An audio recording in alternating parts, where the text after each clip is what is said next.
Hello again, everybody. Zacatech is here with my WWE Raw review for tonight, Monday, July 31st, 2017, from Pittsburgh, Pennsylvania. Well, after the last few weeks of Raw having a hot streak of good shows, even being better at SmackDown at some point, especially when SmackDown was really bad, including their shitty-ass Battleground pay-per-view, SmackDown had a great one last week, the best in weeks. So how would Raw answer that? By being almost as bad as the SmackDowns before last week. As tonight's Raw was, mixed bag. Heading towards SummerSlam, they did a great way to hype up the card. Or at least one match got hyped, the main event for Raw, being the Fatal 4-Way. Of course, we had 3 out of 4 in a triple threat. That wasn't the main event tonight. That was the only good part of tonight's Raw. It was a triple threat. We knew the triple threat was going to deliver. And it was a fun triple threat. Really hyping us up for SummerSlam when we add Brock Lesnar into the mix. The bad, well, everything else. You know, you got some building up for the Cruiserweight title. At least the Cruiserweights went longer than 2 minutes, so applause for that. And, you know, there was nothing like remotely bad. Like Miz TV, I thought Miz TV was going to be bad, especially after Jason Jordan's horrible promo last week. He did better this week, but he had some corrections to do. But then we had the ugly. What was the main event tonight? Not the triple threat I mentioned. It was Big Show against Big Cass. That was the main event tonight. Really? Could be the worst main event in Raw recent memory. The crowd didn't care like we didn't fucking care. I bet you everyone flipped over to DVR if they missed Game of Thrones on Sunday. For whatever reason. Or watch something else because Big Show Cass being the main event. Basically, Raw ended at 10. You know, because after the should have been main event, Raw went fucking down here. That third hour was fucking horrible after that main event that should have been. So, and let's say this. The ending of tonight's Raw basically hurt any chances of Big Cass getting a push. The push went down the drain tonight. Guaranteed fucking team. Because of the reaction and the way the match ended. And the way Raw ended. So, leaving us puzzled as to why that was main event. I have a theory about why I thought that was main event instead of the triple threat. And that's when we would open up Raw. We had Kurt Angle coming out. Hey, it's Pittsburgh after all. The hometown boy.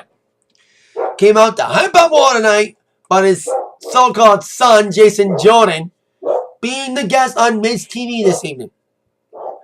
And hyping up the fact that we're going to have Joe, Roman, and Strowman in a triple threat, and also announcing that officially that Big Cass and Big Show would face off in a match tonight, not knowing later on to be main event. So as Angle is saying his farewells, Brock Lesnar's music hits. Brock is here. Makes sense logistically because Brock was in Detroit this past Saturday for what would be the final event ever at Joe Louis Arena. I would have loved to have been there at that Detroit show, but I was DJing a pool party and it being a good gig. But I would have loved to have been at that last Detroit show at the Joe. It would have been awesome. But they're all doing Hell in a Cell here. Hell in a Cell, October 8th, SmackDown pay-per-view. It's going to be a great weekend because it's a local wrestling show October 7th, XICW. Going to be a hell of a weekend in Detroit. So, back to hyping up SummerSlam. Because last week we found out that it would be a Fatal 4-Way for the Universal title at SummerSlam with Lesnar against Strowman, Roman, and Joe. So Heyman basically said, really, Angle? You want Lesnar to lose the title. You on a vendetta to get rid of the Universal title. Angle's on a vendetta for probably us fans who wants a full-time champion. We all want a vendetta to get the title off Lesnar because we need a full-time champion. But be Pacific, anybody but Roman. Anyway, Heyman laid this on the line, saying that if Lesnar were to lose the Universal title at SummerSlam, he will leave the WWE. Well, the rumor mill's been heating up over the weekend, with Lesnar rumored to return to UFC because his contract's up at WrestleMania. And he may leave after WrestleMania, or even earlier. Especially, the rumors find that he may face up in UFC against John Bones Jones. He called him out at UFC 214 this past Saturday, and Lesnar answered on Twitter. Lesnar would fucking kill Bonesy. He'd fucking kill him. He would fucking literally kill Bonesy. I don't care if Bonesy gains the weight, or if Lesnar goes down to light heavyweight, which would never happen because Brock had testiculitis that made him retire from UFC the first time. So, it'd be weird to see how this is going to pan out. So, with Heyman saying that tonight, with saying that Lesnar will leave the company if he were to lose, sends the rumor mill way into overdrive about Lesnar leaving for real and going back to UFC. But Heyman did another great promo, even if you're not a biggest fan of Lesnar's, about his work since he came back from UFC in 2012. Heyman sells it pretty well. Selling Lesnar and, of course, selling the main event for SummerSlam. So then after that promo, we'd see Lesnar leave. I thought we'd see Lesnar get involved in the triple threat. Now we know why I think the triple threat was not the main event tonight. Because Brock Lesnar, I thought Lesnar was going to get involved. If Lesnar was to be involved in that triple threat, that probably would have been the main event tonight. But Lesnar left after this segment, so we didn't see any Lesnar involvement. Spoiler alert. So, that's probably why, that's a theory why I think Lesnar being not there, reason why the triple threat wasn't main event. But it was still stupid for it not to be main event at all. Like, even if Lesnar wasn't going to show up, still having a main event. You know what I mean? But still, especially what we got for the main event. But before we get to that main event, we got to get through the rest of Raw, which we will open up with the Hotties taking on the Jumper Club. The Club. Of course, this is stemming from the Club being screwed over in a match against the Revival last week when the Hotties interrupted, kind of helping the Revival win. So I have a little feud between these three teams, respectfully. I thought they were all going to be added to a multi-man tag team title match. But seeing from later segments, I think we can see what's the build for who's going to face against Sheamus and Cesaro. I'll get to that in a moment. So Revival was at ringside for this match with the Hardys and the Club. And it was a okay little matchup. I kind of fell asleep during this match. You know what I mean? I'm sorry I didn't fall asleep during the main event. Probably everybody else did. Anyway, the Hardys looked good early with the poetry motions and the fast-paced moves, and Hardy tagging in and out with Matt doing the delete headbutts. I'm hearing that the Anthem is stopping all negotiations with the Hardys about the broken gimmick, so I think we may never see it. Even a variation could get him sued. So I think the broken universe is officially dead. Sadly. I wonder what to do with the Hardys now. Since part of the reason why they're brought back is because of the booking gimmick. And since they can't settle with Anthem, because Anthem, they get close to settling, but Anthem adds some sort of caveat that's ridiculous. And now they want to end discussions. So we'll see how that's going to pan out. I think court will be in the future. Like real court. Because Hardy's got trademark stuff. Anyway. After the early onslaught for the Hardys, the Club came back alive. Trying to set up the Magic Killer at one point. Some big moves, some kicks. But then after threatening the Magic Killer on the mat, Jet would break it up. With a big drop kick to the back of Anderson, delivered the twist of fate after Gallows would boot Matt out of the ring. We would have the double team finish. Twist of fate, trying to remember because, like I said, I fell asleep during this match. So the Hardys got the victory. From what I saw, I kind of woke up and they won. And then all of a sudden, they faced up against Revival at the announcers area. Revival got out of the announcers' headphone sets and started brawling on the ramp before being pushed off and ending up with Jeff doing the poetry motion on the outside. That was a cool little spot there. So there you go.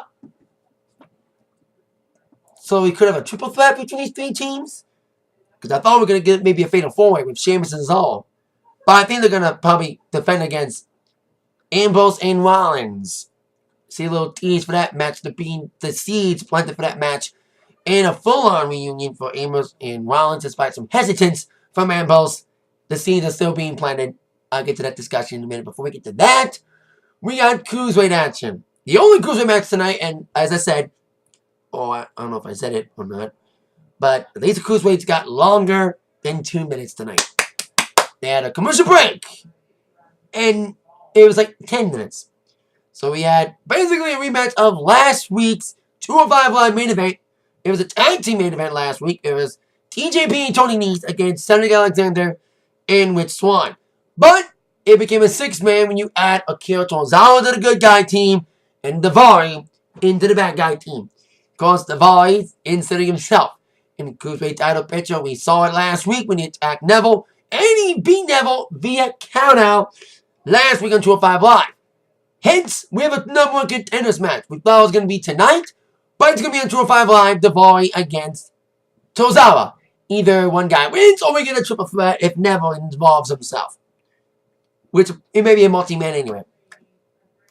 But we have this 6-man tag. These little match, like I said, at least it wasn't short.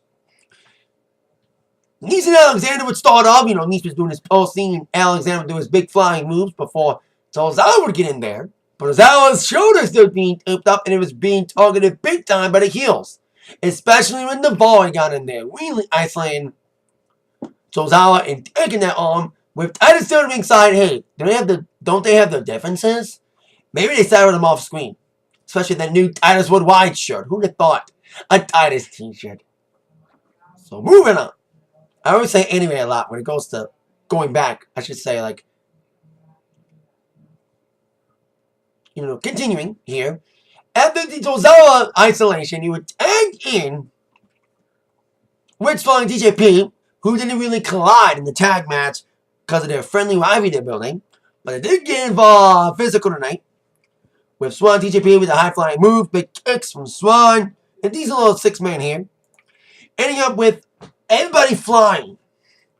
First, Swann and Alexander would do a double splash, kind of like what they did last week during the tag match. And then Tozawa, bad shoulder and all, did a suicide dive headbutt over the middle rope, putting more damage on the arm.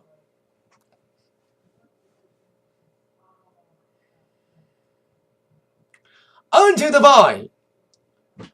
But then TJP and Swann would get back in. Swann would do a big kick on the TJP with TJP prone. Daivari would go up top with the senton and the 1-2-3 victory for the faces. At least Tozawa didn't pin Daivari, probably spoiling the match on 205 Live, unless, like I said, a screwy ending occurred with Neville involving himself to make it a triple threat at SummerSlam. I would like to see that, triple threat at SummerSlam. This could set it up, the match on 205 Live on Tuesday. So now on to the build for a possible IC title match. Now, I thought we were going to see maybe Ambrose and Rollins against Miz, especially stemming from the win last week. Maybe the win last week was to end the Miz-Ambrose rivalry finally. And Rollins and Ambrose are seemingly moving on to the tag titles, as we see. So who's going to feud with Miz next for the IC title?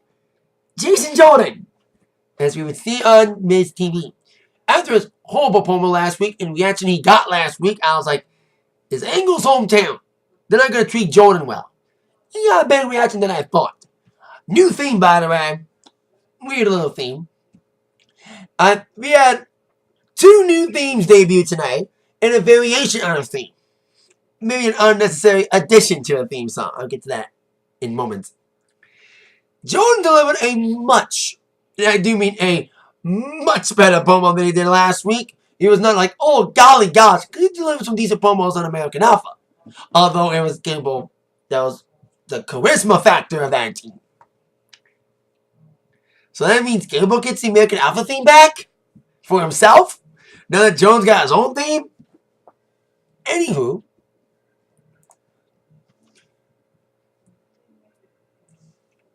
Jones like, hey, like Miz is like, your Angle's son, you're going to be handing everything. And I do like Miz saying, like, you're getting cheers and boos. And I do like Jason's retort saying that it doesn't matter if they boo or cheer. I know one guy that's getting booed more than me, and that's you. Or some kind of retort like that.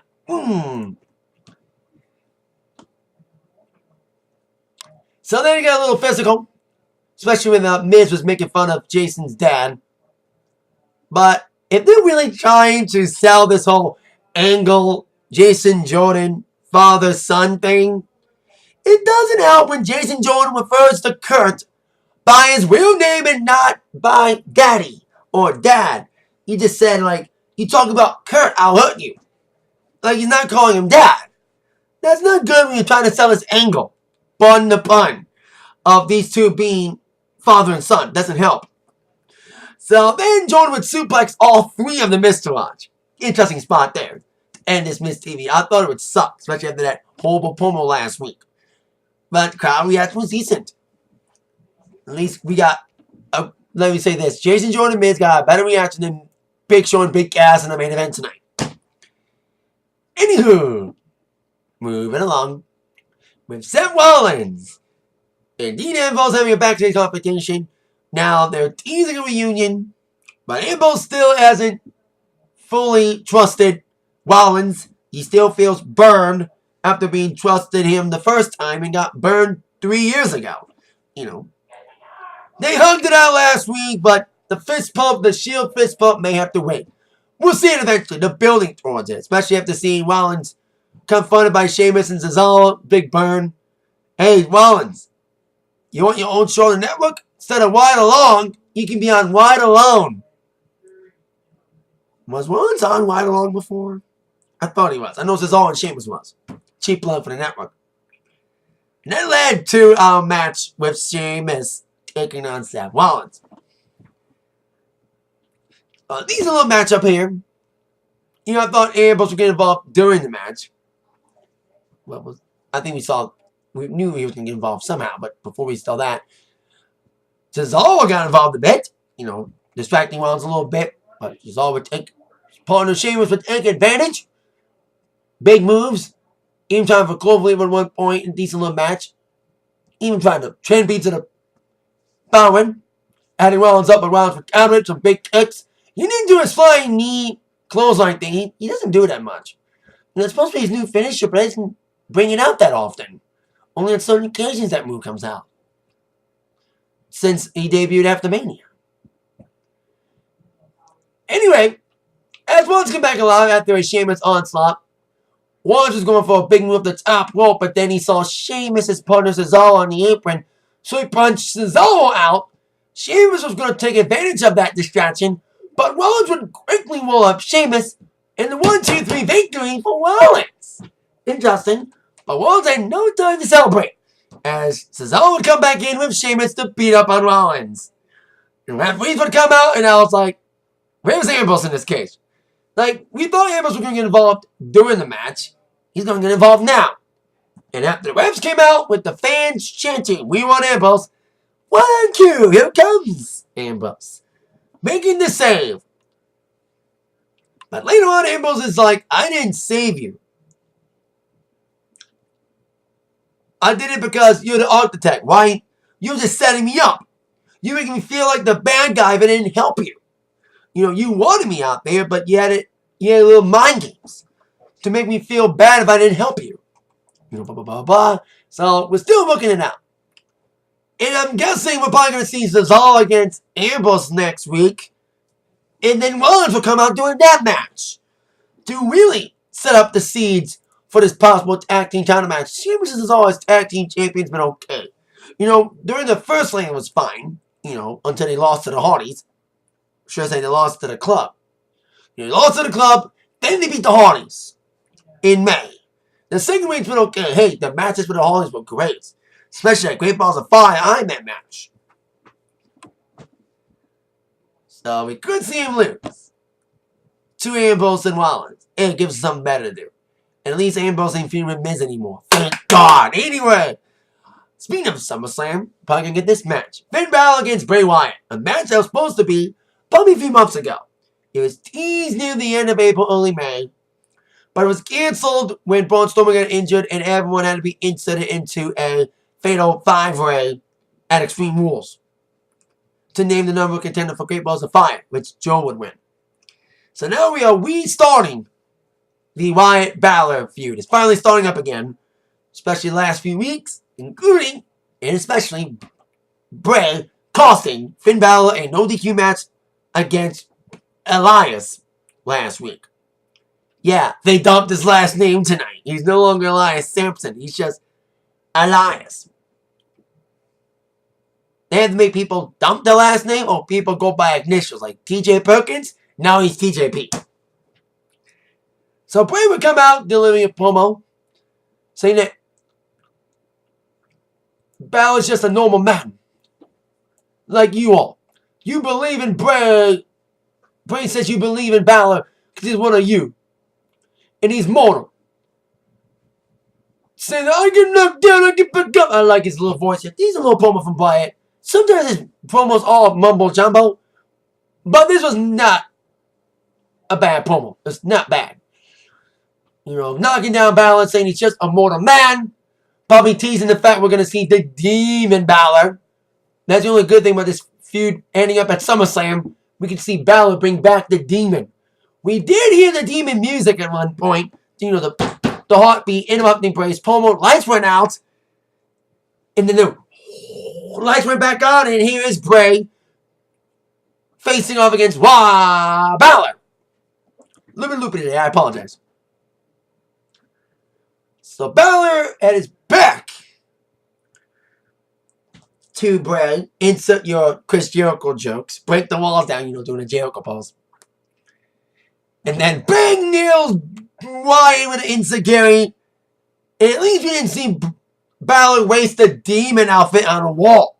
Like he did last year when he debuted on Raw before SummerSlam against Rollins.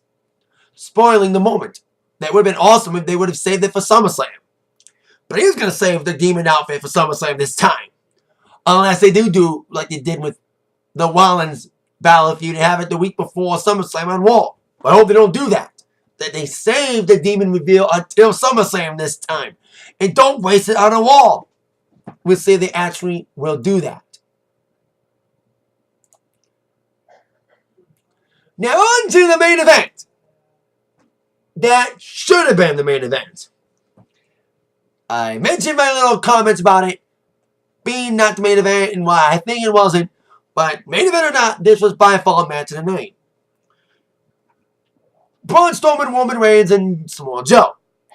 And the hype was made more by 3 great hype packages for all 3. The best was definitely Strowman's promo. Was awesome. I'm not like most men.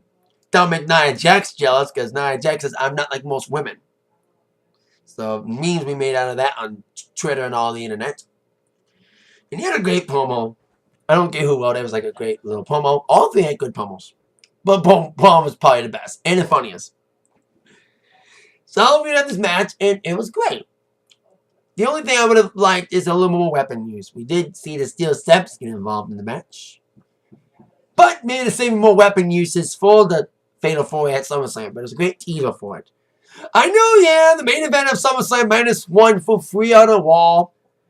And basically, you know, 3 out of 4, you have to pay $7.50 instead of $9.99. You pay an extra $2.50, you get the whole enchilada with Lesnar involved. But it's a great teaser for it.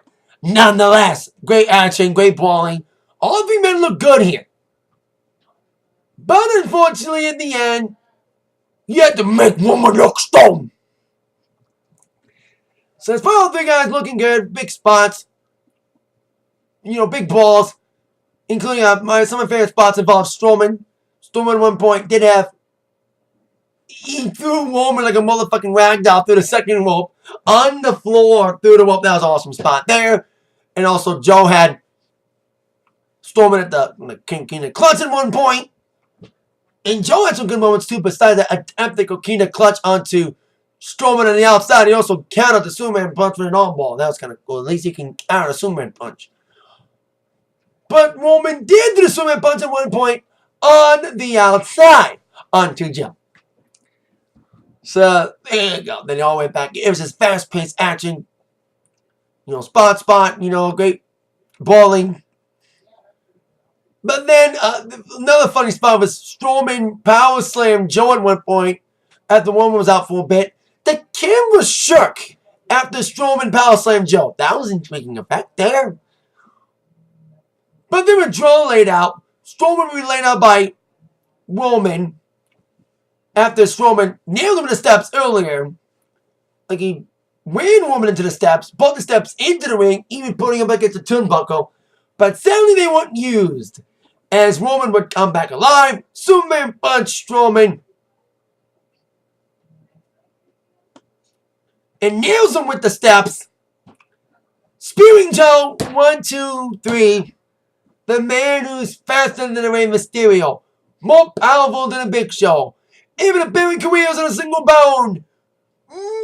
Super Reigns gets the victory. But at least this will give away the fact that probably Roman won't win. Hopefully Strowman and Joe wins the title. Is it anybody but Roman? But Roman won't do the biggest burial this week. The big burial this week will not be done by Super Reigns. No, no, no. It'll be done by the man who is also faster than the Rey Mysterio, who's also more powerful than the Big Show, able to bury careers in a single bound. First Nakamura, then Jinder, Super Cena will win again, LOL, against Nakamura on Tuesday. It's a dream match, but Cena will fucking win. Cena and Mahal at SummerSlam's too fucking predictable. Unless it's a screwy ending or something. Or Nakamura shockingly wins. I'll be stunned if Nakamura wins tomorrow on SmackDown to get a shot against Jinder, but Jinder and Cena, predictable. We're going to get a 17th title reign. At least Raw's main event might be better than SmackDown's main event on SummerSlam. And Raw's main event's getting booked a lot better and getting hyped. But it's kind of weird that the Raw main event of SummerSlam, you know, having 3 of the 4 guys, was not the main event tonight. So after that, and the crowd was deflated, Raw went from this to in a hurry, that 3rd hour. If it was a 2-hour Raw, it would have been a great way to end it. But we had an extra hour. Fuck! Oh, that's a bad thing about 3-hour Raw sometimes, especially in this case when you have the wrong match, not main event. So, the spiral started with the newly formed Alliance taking on Kalisto. I can even mention one thing. I forgot to mention, before I get to this match, I didn't mention that now with Seth Rollins' theme, they add, you know, the put it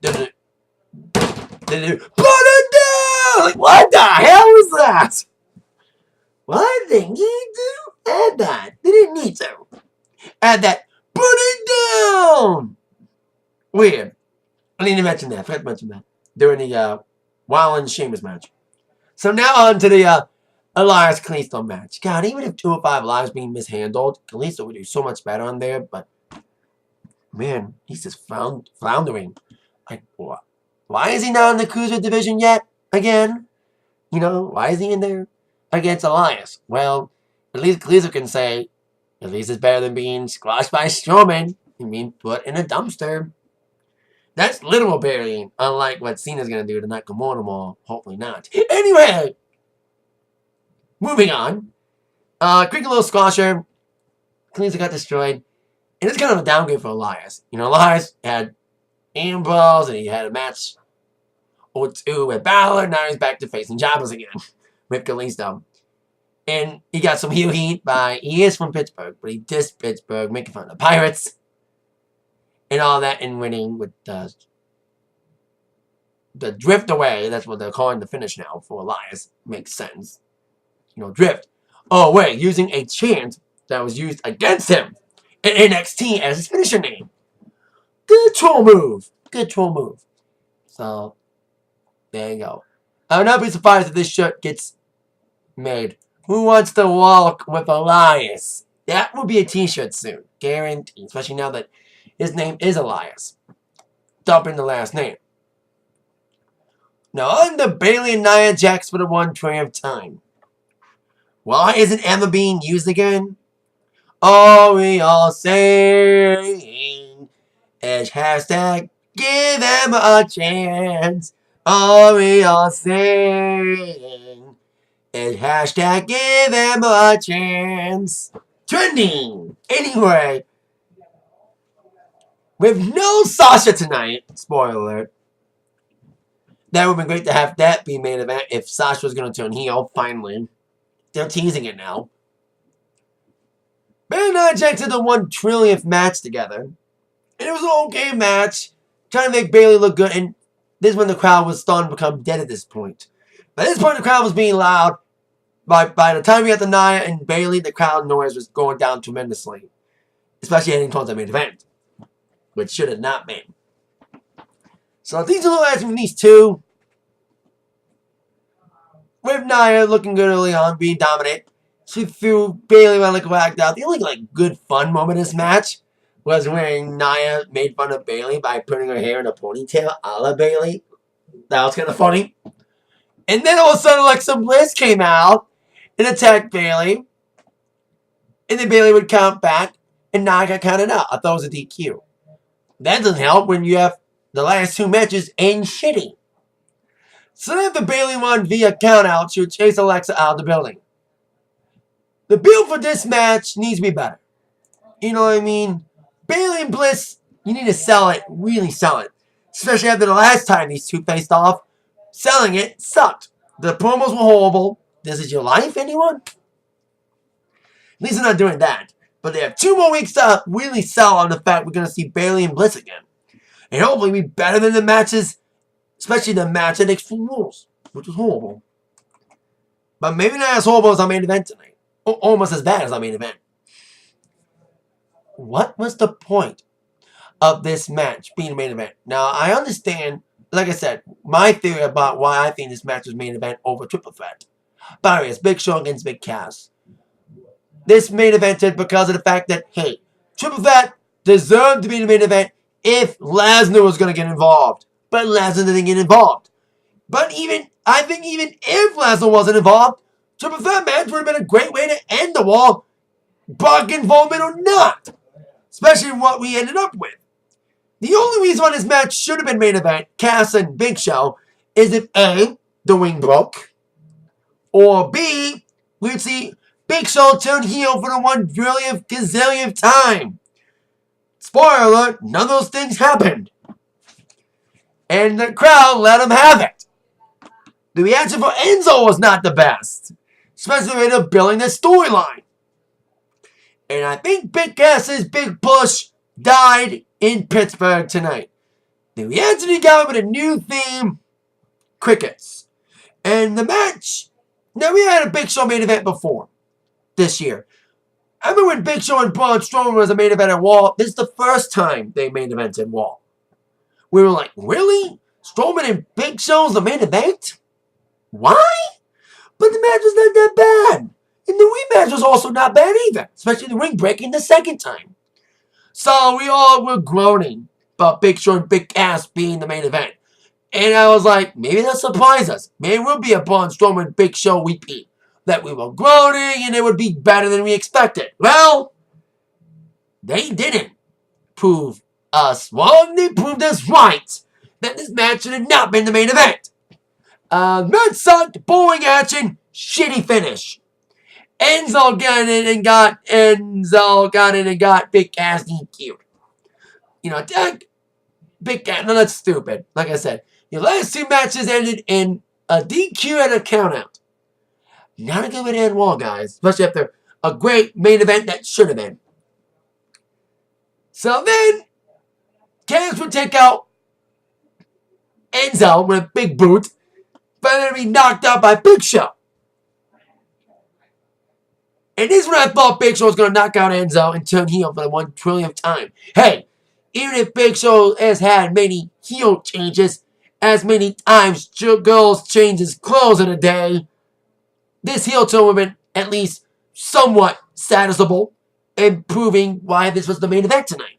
You know, something big should have happened here. If there wasn't going to be anything big happening, there was no heel turn from Big Show. We saw Big Show walk out Enzo to the ramp. I thought the heel turn was going to happen then.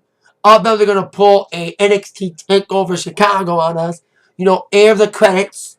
Thinking the show's over, that Big Show would knock Enzo off the ramp, kind of like what Gargano got nailed by Ciampa at the end of Chicago. But no, didn't happen. We just saw Enzo and Big Show walk out of Raw. That was like a weird ending. And nothing big was going to happen.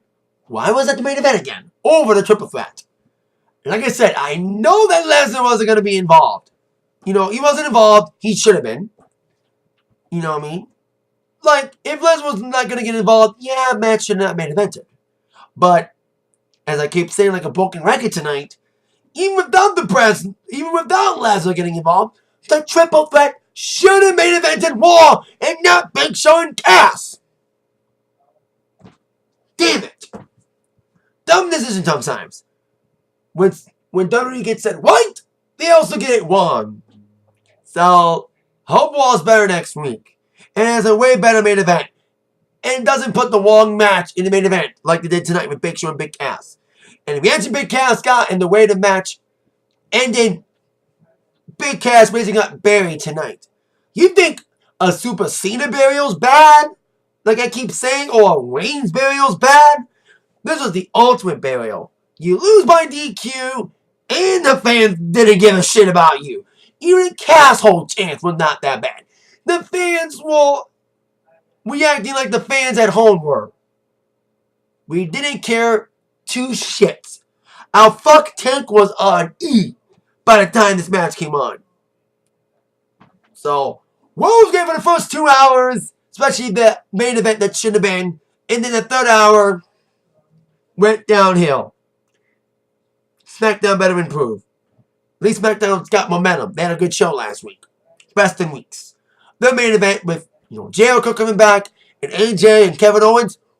That main event last week was way fucking better than tonight's main event. Way fucking better. So, enough ranting. Enough sounding like a broken record.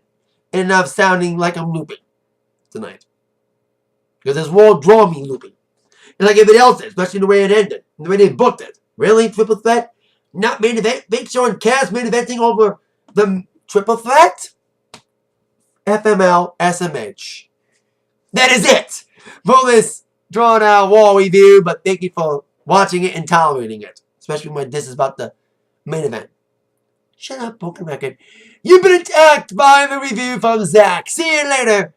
Bye bye. And also, I do want to say, there may not be a lot of reviews after this because I'm going on vacation next week. So there may not be a Raw review for a couple weeks. And there may not even be a SummerSlam review. So, if I do reviews, I'll do them. But I'm going on vacation next week. I'm going to Minnesota. Not the box house. Princess House. As a museum. And going to a couple state fairs. I will be watching SummerSlam on the road though. And Raw because I have TV on and all that stuff. And I have an app I can watch it live. But I'm probably not going to make any reviews. If I do, I do. I don't, I don't. But stay tuned. See you later. Bye-bye.